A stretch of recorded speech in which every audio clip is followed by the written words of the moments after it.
Ќе се товарат во Кина, ќе слетат на Скопскиот аеродром, а ќе завршат во ладните соби за чување. Кинеската Синофарм и министерот Венко Филипче удрија подпис на договор за 200.000 вакцини до крајот на февруари, но од кој датум ќе почне вакцинацијата зависи од денот на испораката. Ќе земе неколку дена целата таа организација, дозволете уследните неколку денови кога точно ќе знаеме кога ќе пристигнат вакцините да ви известам, за да нема сега шпекулација поради тоа што неколку дена може да има разлика и ќе стигнат со авион тука на Скопскиот аеродром. Фајзеровата вакцина и сите други кои што ги спомнавте заедно со кинеската имаат апсолутно еднаков степен на безбедност.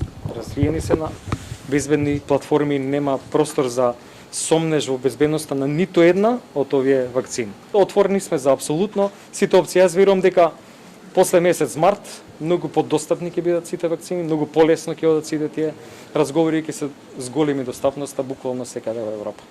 Вакцината е микс од оптимална безбедност и ефикасност за да може да ја прими секој граѓанин, уверуваат од здравство, а Синофарм тоа го гарантира со сертификати од Кинеската национална агенција или ако е регистрирана од Европското и Американското регулаторно тело за лекови. Ке стаса во наполнет шприц, а ке мораме да ја чуваме на температура од 2 до 8 целзиусови степени.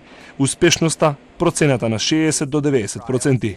Филипче задоволен. Ефикасноста на конкретно кинеските вакцини у различни публикации оди од 60 до близу 90%. Меѓутоа, мислам дека сосем доволно за да се постигне саканиот ефект, а тоа е да има одреден степен на колективен имунитет. Тоа што е многу битно е количината со која што целосно се покриваат две многу значајни категории.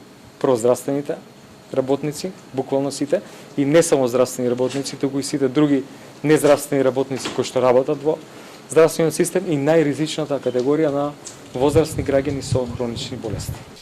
Според планот за имунизација на Филипче на секои 10 минути ќе може да се вакцинира по еден граѓанин. Според националниот план за вакцинација први ќе се вакцинираат здравствените работници, како и возрастните граѓани над 70 години, а оваа доза треба да ги покрие овие категории. Здравство и Филипче се надева дека Македонија ќе ги добие и ветените 150.000 дози преку КОВАКС системот на Европската унија за распределба на вакцини, со што земјата ќе излезе од листата на земји кои досега не вбризгале ниту една доза.